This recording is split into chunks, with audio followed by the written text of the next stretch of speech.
Hello, ladies and gentlemen. Welcome to another episode of Raw Politics.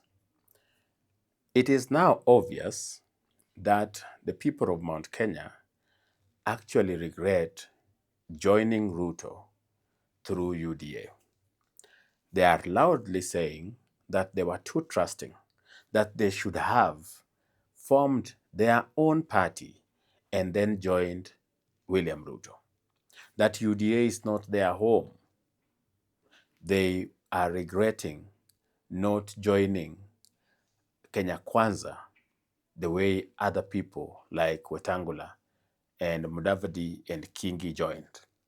The question is, what should the people of Mount Kenya do? Should they remain in UDA, a party they formed, a party they mainly control?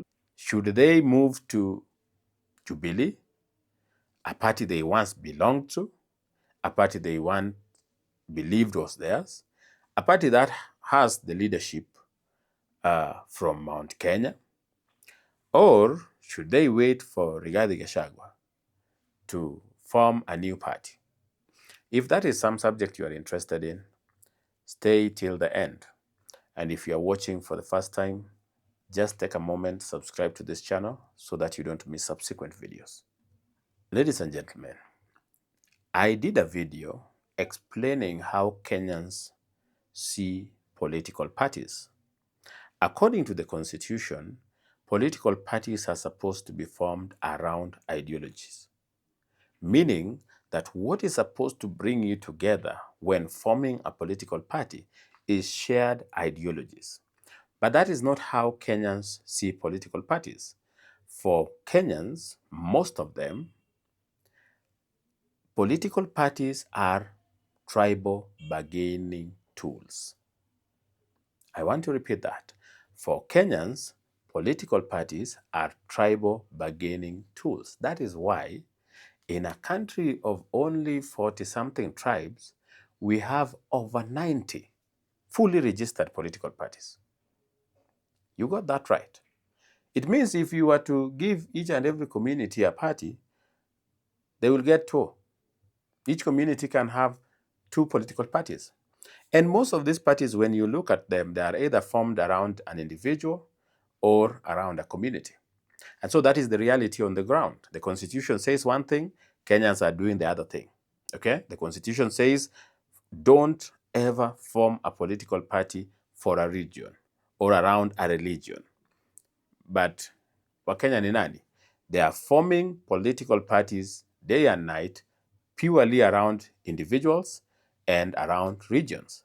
And so currently, even though the people of Mount Kenya played a significant role in forming UDA, and as of today, they still dominate that party, if the leadership of parliament is anything to go by, they are out there saying that they don't believe UDA is their party.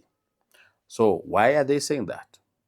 They're saying that because the party leader of UDA does not come from Mount Kenya. Kenyans believe that a party is theirs when the leader, party leader, or the owner of that party is from their region. That is why a party would be referred to as a Mount Kenya party. And so the people of Mount Kenya are saying they are not comfortable in UDA and they regret not forming their party to join Kenya Kwanza, that they were too trusting. Okay, fine. So of the three options, which one should they go with? Should they remain in UDA, a party they formed, and insist that they need services that UDA delivers on the manifesto? Now that, after all, they control UDA, or should they join Jubilee Party? Jubilee Party, by the definition of what our party is, it fits the bill. Both factions of Jubilee, the one led by Uhuru and the other led by Sabina, are from Mount Kenya. Uhuru Kenyatta is the party leader in the faction of Uhuru Kenyatta. Uhuru Kenyatta is the party leader. Jeremiah Kioni is the Secretary General. Jeremiah Kioni, ladies and gentlemen, comes from Nyandarua. Uhuru Kenyatta comes from Kiambu, that is Mount Kenya. The Sabina faction, Sabina is the party leader. Kanini Kega is the Secretary General. Kanini Kega comes from Nyeri. Sabina Chege comes from Murang'a, that is from Mount Kenya. Should Mount Kenya join the party that fits the bill of our party? After all, they used to belong to Jubilee. They left Jubilee when they rebelled with Uhuru and formed UDA. Now they have rebelled with Ruto. They are leaving UDA. Should they go back to Jubilee? Or should they just pick one of the parties that are within Mount Kenya, like Tujibebe, Farmers Party, DP, BAS, etc.? There are several parties there. Okay? So, should they pick existing party, or do they wait for Rigathi to form a political party? If you asked me, most Mount Kenya people will wait for Rigathi to form a political party. And here is why. It is not that they want a party led by their own. They want a party led by their own who is opposed to Ruto. Why? Because Mount Kenya people, as of now, have decided that they want to teach Ruto a lesson. What is Ruto's crime? Ruto did not toe the line. Mount Kenya people believed that by virtue of bringing more votes, they were supposed to dictate how Ruto runs the government via their son, Rigathi Gachagua. And when Ruto refused to listen, Rigathi became so rebellious, he became so arrogant, the hubris was at the top. He would remind Ruto that we are the people who put you there, we will remove you if we wanted, and so many things. And now that Rigathi has been removed and replaced by another person from Mount Kenya, that is not enough. They don't want to hear anything. What they want is Rigathi to form a political party and then use that political party to negotiate maybe with Kalonzo Musyoka, form a coalition, and use that coalition to punish William Ruto. Okay. Rigathi, according to the law, cannot lead a political party. But that does not mean he cannot be behind a political party. In Kenya, I told you that is what the Constitution says, and that is what Kenyans do. According to the Constitution, you cannot have a tribal party. But Kenyans are openly saying, we need a party for our community. You go to Coast, you will find a party that you'll be told, this is our political party. Hii ni chama chetu. You will be told that. You go to Luo Nyanza, you will find a party. In fact, people will be wondering, how can a Luo not belong to this party? So you will go to Rift Valley, you will find. That is how Kenyans are. The Constitution says one thing, and Kenyans do the other thing. It's the reality on the ground. So even Rigathi, even though the law, as the ruling of the Supreme Court bars him from holding any public office, and leading a political party is public office, he can still be behind a political party, meaning he can put some figures there, some stooges there, but he be the one that has the last call. So fine. Why would they not pick parties like BAS, Farmers, and Tujibebe, and DP? DP, led by Muturi, is in government. Farmers Party, led by Rungu Nyakera, is in government. BAS, led by Kiraritu, is in government.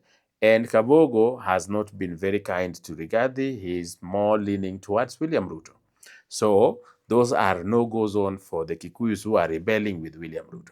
Chances are that they will wait for Rigathi to form a party, or just pick one existing party and revamp it the way UDA did. They might pick one political party and then revamp that party and make it big and a Mount Kenya party. That is what I think they'll do, ladies and gentlemen. I don't know what you think about that issue, but my belief is the people of Mount Kenya are not just looking for a party led by one of their own. They are looking for a party led by somebody who does not like Ruto. And Uhuru Kenyatta, until very recently, was an option. They would be like, if Uhuru Kenyatta was going to back Gachagua, then all of them would have moved to Jubilee, revive it, make it more powerful in the mountain, and then use it for the 2027 election. But now that Uhuru Kenyatta is cozy with William Ruto and is friendly with William Ruto, ignore what Jeremiah Kioni is saying, that Jubilee will not be working with government. Jubilee already, even if you go to parliament, you will find that most MPs from Jubilee are supporting the government agenda, even when Uhuru Kenyatta did not like that agenda. One Rigathi Gachagua is to be credited for that, because he ensured that Jubilee was supporting the agenda of the government. And so Uhuru Kenyatta now is also pro-government based on what we saw the other day. So ignore whatever Jeremiah Kioni is saying.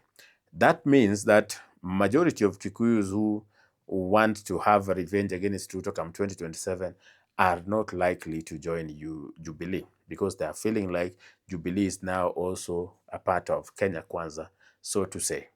Ladies and gentlemen, my belief is they're going to wait for Rigathi to form a party, maybe January, or Rigathi is just going to pick an existing party.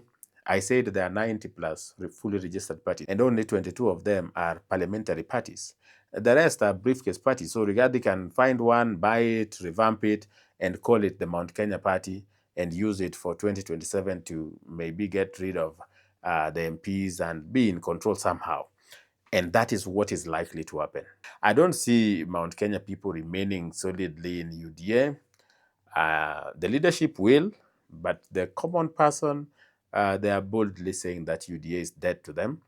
I also don't see them joining Jubilee because they feel Uhuru is somehow cozy with Ruto, which is a betrayal by itself.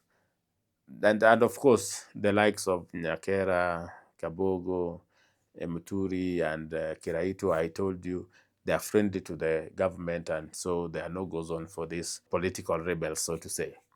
So, ladies and gentlemen, that is what I wanted to share with you on that subject. If you found this video useful, let me know. And don't forget to like this video. Otherwise, allow me to thank you for taking your time to watch. If you have not subscribed, please take a moment, subscribe to this channel so that you don't miss videos like this.